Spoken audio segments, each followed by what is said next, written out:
Hello everybody, I have a really cool trick to show you. I'm actually in Google Chrome, but this will actually work with perhaps other internet browsers like Firefox or maybe even Samsung Internet, whatever Safari maybe.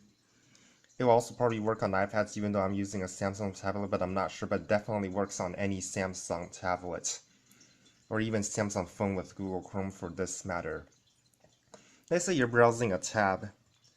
Let's say you want to have some background music on from a YouTube video, like this one.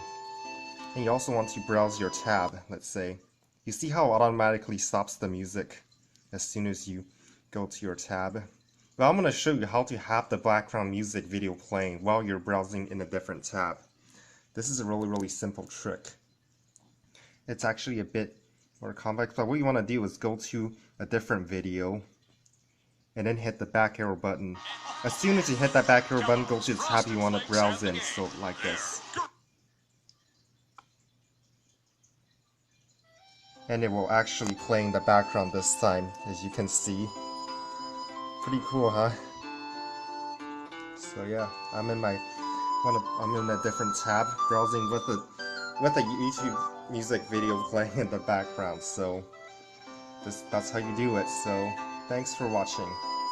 Don't forget to subscribe and ring that bell.